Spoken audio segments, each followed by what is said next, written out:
नमस्कार, कैसे हैं आप सब? आज के इस एक्सप्लेनर में हम ज्ञान की यात्रा नाम के एक बेहद दिलचस्प ब्लॉग के पन्नों को पलटने वाले हैं।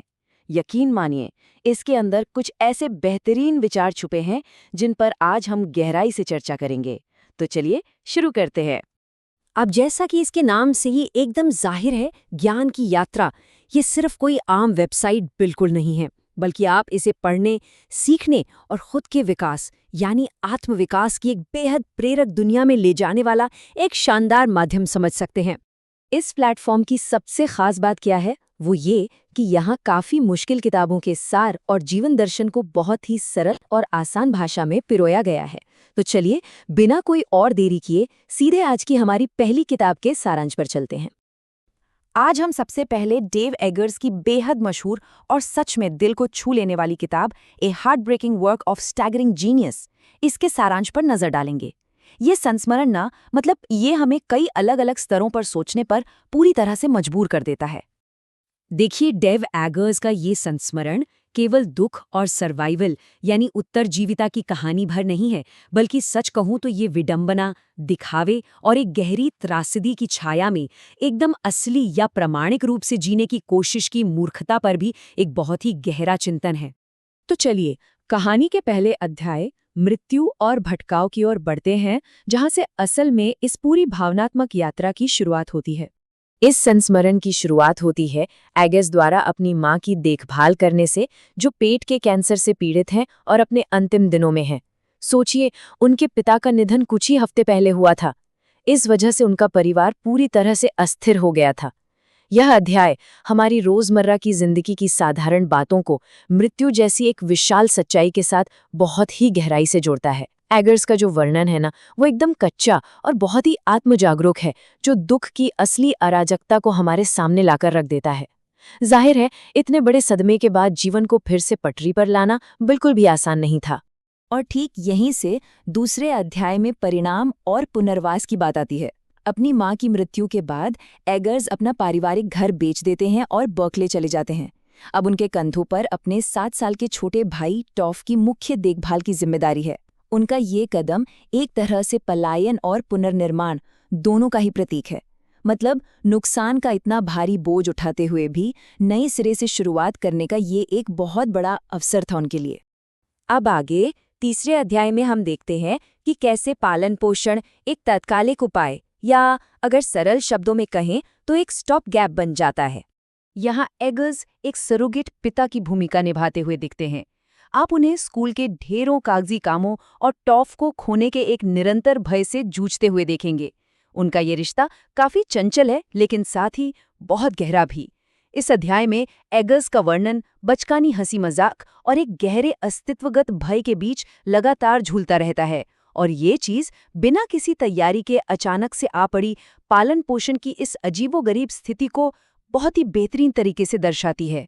इसके बाद चौथे अध्याय में एक नई पहचान के निर्माण की असली जद्दोजहद दिखाई देती है। देखिए, एगर्स ने एक सिंगल पेरेंट यानी एकल अभिभावक होने के साथ साथ माइट नाम की एक पत्रिका की सह स्थापना भी की। ये मैगजीन 1990s के दशक की जेएक्स विडंबना का एक बहुत बड़ा प्रतीक है। लेकिन फिर भी टॉफ के प्रति उनकी जो निजी जिम्मेदारी है ना, वो उनके काम में लगातार दखल देती रहती है, जिससे उनकी महत्वाकांक्षा और उनके कर्तव्य के बीच एक बहुत ही स्पष्ट तनाव पैदा हो जाता है। अब आते हैं 5वें अध्याय पे। यहाँ कहानी एक बहुत ही अवास्तविक सा मोड़ लेती है, जिसे हम MTV ऑडिशन के नाम से जानते हैं। अगर मैं कहूँ कि ये शायद किताब का सबसे अजीब लेकिन सबसे दिलचस्प हिस्सा है, तो गलत नहीं होगा। यहाँ एगर्स MTV के मशहूर शो द रियल वर्ल्ड के लिए ऑडिशन देते हैं। ये पूरा दृश्य रियलिटी टेलीविजन पर एक बहुत ही तीखा व्यंग्य करता है, और साथ ही लोगों से मान्यता पाने की जो एगर्स की लालसा है ना, उसे भी पूरी तरह से उजागर करता है। आप इसे 1990s की दशक की पीढ़ीगत भावना का एक बिल्कुल सटीक उदाहरण मान सकते हैं, जहां दिखावा करते हुए भी अंदर से असली बने रहने की एक गहरी इच्छा होती है। छठे अध्याय समुदाय और विखंडन में एगर्स अपनी दोस्ती और सामाजिक जीवन के बारे में बताते हैं। लेकिन ध्यान दीजिए, वो हमेशा अपने भाई टॉफ से बंधे रहते हैं।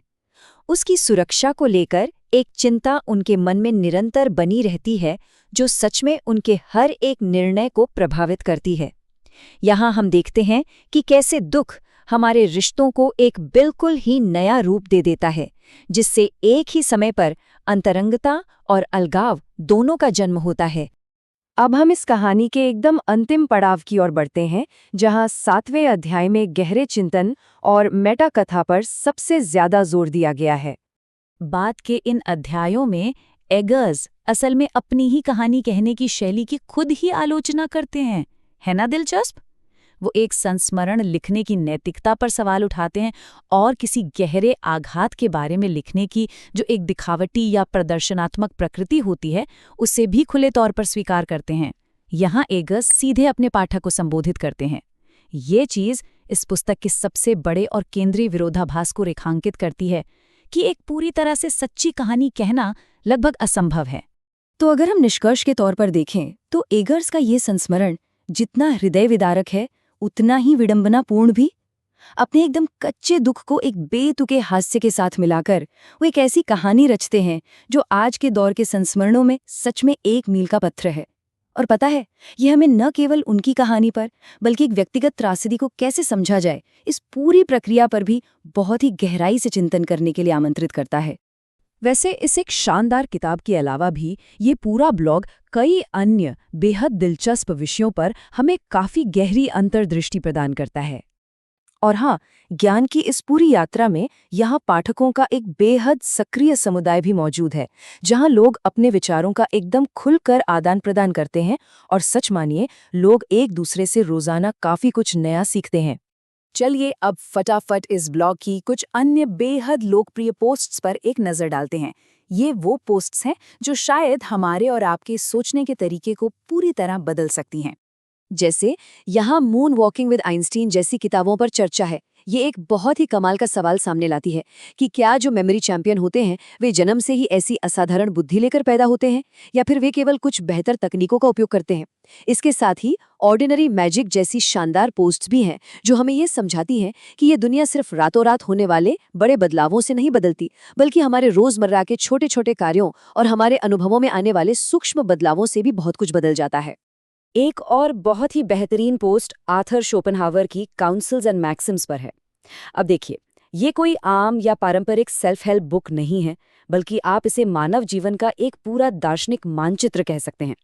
इसका जो सबसे मूल विचार है ना, वो ये है कि हमारी खुशी का सबसे बड़ा निर्धारक हमारा अपना आंतरिक स्वभाव होता है, ना कि हमारी बाहरी परिस्थितियां।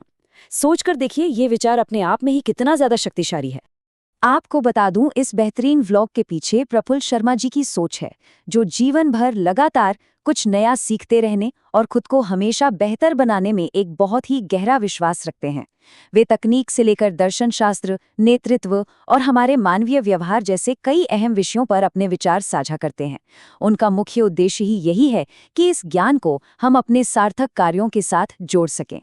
और समय के साथ साथ इस ब्लॉग ने ज्ञान का एक सच में विशाल और समृद्ध संग्रह तैयार कर लिया है, जहां हर महीने कुछ नए विचार, कुछ रोचक जानकारियां जुड़ती ही रहती हैं, जो कि किसी भी पढ़ने वाले के लिए बिल्कुल एक खजाने की तरह है। अंत में ये ब्लॉग हमें बस एक ही बात याद दिलाता है कि सीखना कभी भी बंद नहीं होना चाहिए। तो सवाल ये है कि हम अपने जीवन में इन सभी विचारों को कैसे लागू कर सकते हैं? क्या हम सब आज ही ज्ञान की अपनी एक बिल्कुल नई यात्रा शुरू करने के लिए पूरी तरह तैयार हैं? ये सच में हम सब के लिए सोचने का एक बड़ा विषय है। खैर, आज के इस एक्सप्लेनर में हमारे साथ अंत तक जुड़े रहने के लिए आपका बहुत बहुत धन्यवाद।